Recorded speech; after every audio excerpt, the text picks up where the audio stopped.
amigos y seguidores de este canal. Le habla su servidor, Emmanuel Ortega. Un afectuoso saludo para todos ustedes, en especial a David Montero, Domingo Mejía y Emanuel González, que fueron los primeros en comentar el video anterior. Manuel González, tomaremos en cuenta la petición que hiciste en los comentarios para que toquemos el tema sobre cargadores de batería e inversores Puente H. Ya prepararemos eso. En esta entrega trataremos el tema sobre el monitoreo de línea. Es una parte de la transferencia de la tarjeta digital para inversores Celtron Z3. Si no has utilizado esta tarjeta digital, puedes comenzar a utilizarla, ya que puedes contar con el 100% de nuestro apoyo y garantía. Vamos a lo que vinimos. Para poder profundizar con el tema, debemos de conocer la función de un optoacoplador. Vamos a empezar por el PC817. Este integrado de 4 pines posee en su interior un diodo emisor de luz y un transistor receptor de la misma. El diodo está colocado entre los pines 1 y 2 del integrado, siendo el pin 1 el ánodo y el pin 2 el cátodo. El transistor ocupa el pin 3 y el pin 4 del integrado, siendo el pin 3 el emisor y el 4 el colector. La señal de la base es la luz emitida por el diodo al ser alimentado con una corriente directa. En pocas palabras, cuando alimentamos el diodo, se satura el transistor con el haz de luz y se pone en continuidad de emisor a colector.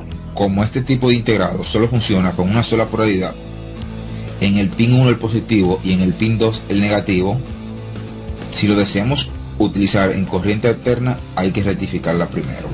Para no tener que rectificar en caso de corriente alterna, existe un optoacoplador que ya viene preparado para este tipo de corriente. Es el PC814. La diferencia entre uno y el otro es que el PC814 trae 2 diodos de pin 1 a pin 2 en polaridad opuesta. Cuando el positivo está en el pin 1, trabaja el primer diodo,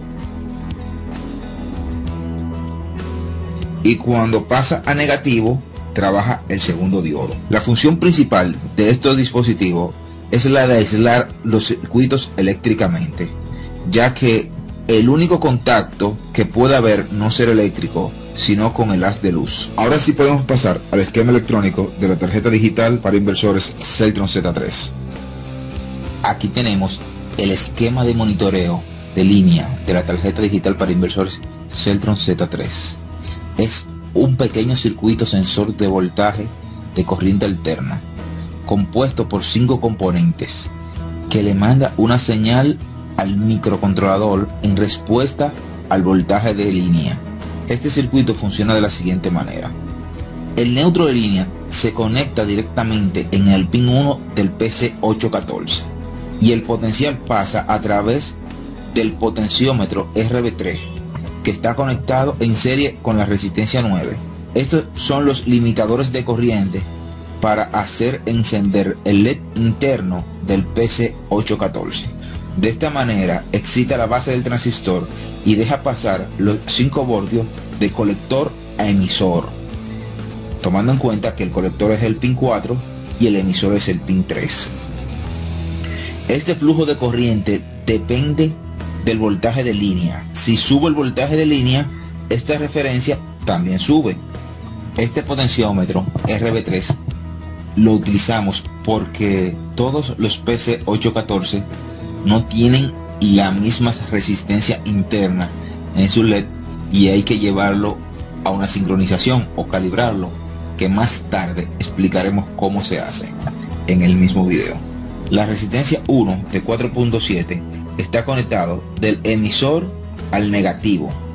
Esto es para cuando no haya voltaje en la línea, se mantenga en este punto 0 voltios. El capacitor 10 es para eliminar la corriente pulsante en este punto. Si la tarjeta no transfiere, el primer paso es saber si le llega la señal del voltaje de línea al optoacoplador. Para esto, conectamos la línea al equipo y medimos en AC entre el pin 1 y pin 2. Debe de haber entre 0.9 a 1 voltio y algo en AC. Si cuando medimos en el pin 1 y pin 2 está el mismo voltaje que hay en la línea, esta optocoplador está dañado, ya que sus diodos están abiertos.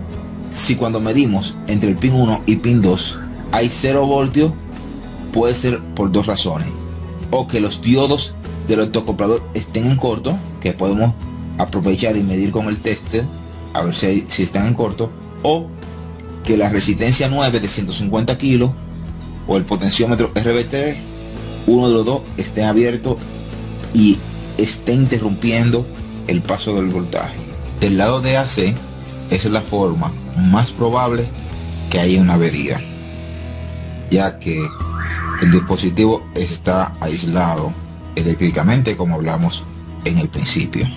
Pero si todos estos parámetros en el lado de AC están correctos, entonces verificamos en el pin 3 y debe de haber un voltaje entre 0.357 voltios a 0.683 voltios. Si está fuera de este rango, por debajo o por encima, la tarjeta puede estar registrando o un bajo voltaje o un alto voltaje, y puede ser simplemente que esté fuera de sincronización. Más adelante enseñaremos cómo sincronizarlo con el potenciómetro RB3. Si está un voltaje alto por encima de 1 voltio en el pin 3, es muy probable que la resistencia R1 esté abierta.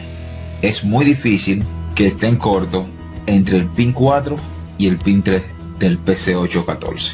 Vamos ahora al plano real de la tarjeta para comprobar estas mediciones. Aquí tenemos la tarjeta físicamente.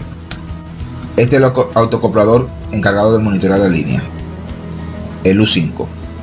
Le estamos suministrando 113 voltios, 112.5 AC.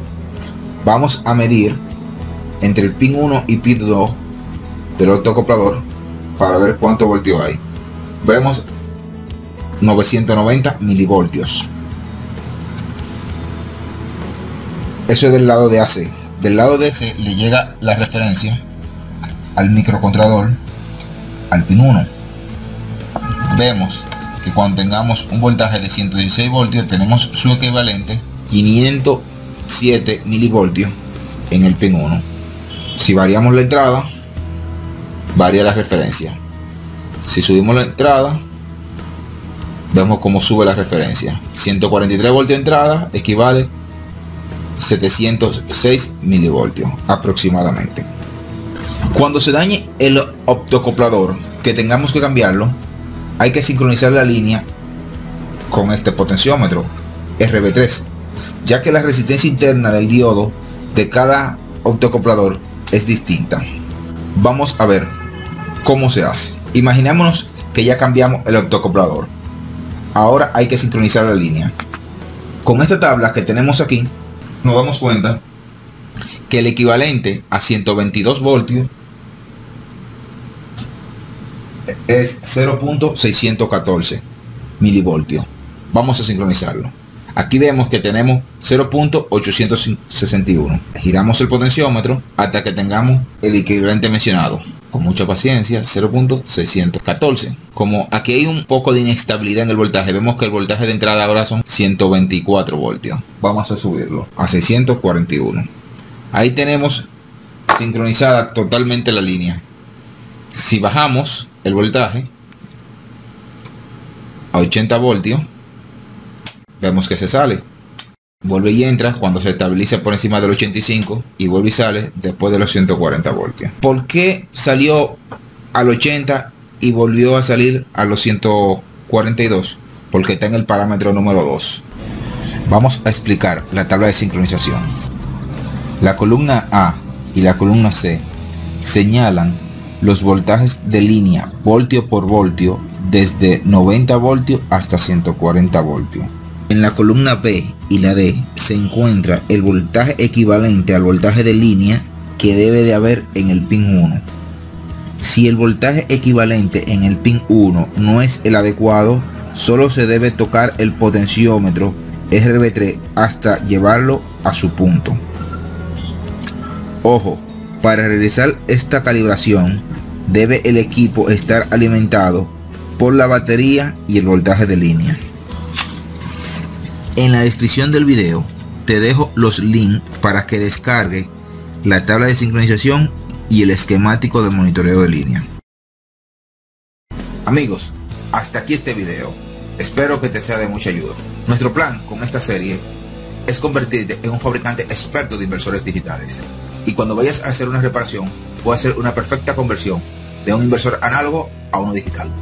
Si no has visto los capítulos anteriores de esta serie, en la parte de la descripción te dejo los enlaces para que puedas verlo. Si quieres apoyar esta labor, dale like a este video, suscríbete si no te has suscrito y comparte ese contenido con personas que tú sepas que le vayas a interesar. Síguenos en nuestra página de Facebook, Técnicos Celtron.